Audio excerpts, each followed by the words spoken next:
Hey everybody, Josh here with some updates. Since Woodrow updated everybody last month, we've been hard at work trying to make sure we were ready to pick things back up with the factory as soon as they were back after Lunar New Year. They've been back about a week now, and we've been in constant communication with them, trying to tie up loose ends to make sure we stay on track. At this time, we still think sometime around June is realistic for fulfillment and release of Into the Horrorlands. We'll be able to better predict things as soon as final manufacturing begins, and even better predict as soon as everything has left China. It's very difficult to be definitive until a couple of those milestones have been hit. There have been a few questions about tariffs in the US. We will not be attempting to collect any additional funds from backers for any additional tariffs that we may incur. Kingswood will be covering those costs. We do not feel it would be fair for backers to need to pay any more at this point. We don't know for sure what's going to be the situation when we bring it into the US, but it definitely is not anything that's going to fall on the backers. It will be all for us. We have been somewhat lucky that manufacturing for Dragon Shield sleeves and the playmats has gone quite smoothly. Those arrived at our various fulfillment locations in the US, the UK, and in Germany in December and January. And we are eagerly awaiting the cards and dice from China before we ship those. We briefly considered shipping out those items early to those who pre-ordered through Kickstarter, but we quickly realized that unfortunately we would end up being too costly to ship those out separately, and we're going to wait to do so with the cards, which I'm sure is what everyone is really looking forward to already. So with that in mind, fulfillment for all the items will happen together rather than us shipping anything early. On the subject of card sleeves, we have made the decision to partner with our friends over at Gamers Guild Arizona to start selling some of our extra stock of the sleeves. When we printed the Dragon Shields, we printed plenty of sleeves to accommodate our backers, plus a large number of extras to continue to sell after Kickstarter. We've decided that because of the delays with the cards and the sleeves being an accessory and not part of the game itself, it would be kind of financially irresponsible of us to warehouse our extra sleeves for 6 months without selling any of them. There are fees associated with warehousing products, and we weren't planning on having products sitting for 6 months. We were planning to have products sell through distribution at this point, rather than stagnant cash flows that we have right now while we finish up manufacturing. We understand that it would be kind of frustrating for those of you who pre-ordered sleeves through the Kickstarter, as your sleeves are going to be delayed until we ship the cards. But rest assured, you will still get them once fulfillment begins. It's not like we're going to not send those. In the meantime, we are sending some over to Gamers Guild Arizona for people to be able to purchase now. So please go check out our friends over at Gamers Guild AZ. They have all sorts of great games and things on sale on their website. And while you're shopping for Warlord sleeves, you can add any of those other great items that they happen to have in the meantime while you anxiously await your new Warlord cards. Other things, other than manufacturing, that we'd like to update everyone.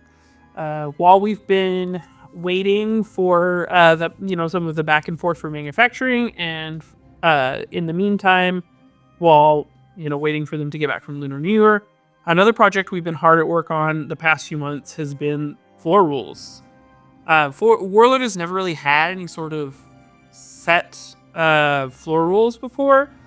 There have been some documents that were floated around a few times. AEG always had some old floor rules. Phoenix Interactive had a set of floor rules, but there's never been good, solid, comprehensive floor rules before that cover everything from how you should run your tournaments, how you should run your drafts, how you should make judge calls, how judges are lined out, etc.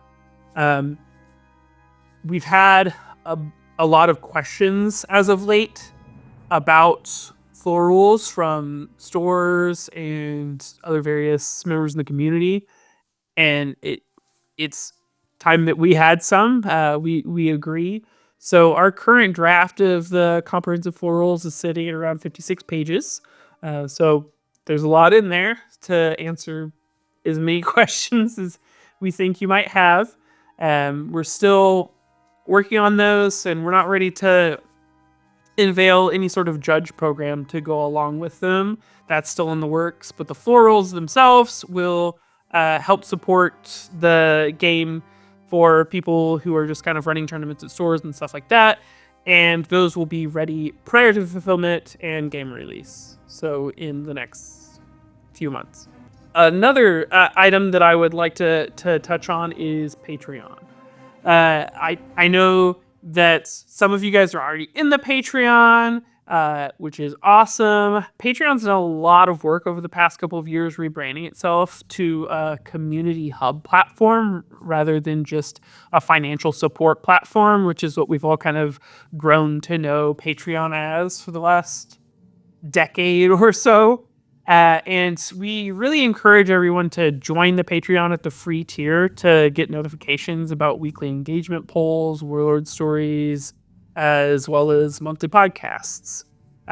We do have paid tiers that you could get onto to access stories and podcasts earlier, and occasionally we do other patron exclusive things, but you don't have to pay for anything to join for free. You just create a Patreon account and then subscribe to our Patreon for free. And then with your free subscription, you'll get notifications and have access to our public polls, the free stories that release every week, and there are podcasts that release every month. Patrons get stories 2 weeks earlier, and they get podcasts about 6 months earlier. So the podcasts that are getting released publicly are older, but we've been doing it for a while now, and so pretty consistently free subscribers get a podcast a month as well. So Patreon is also where we're able to most consistently engage with people.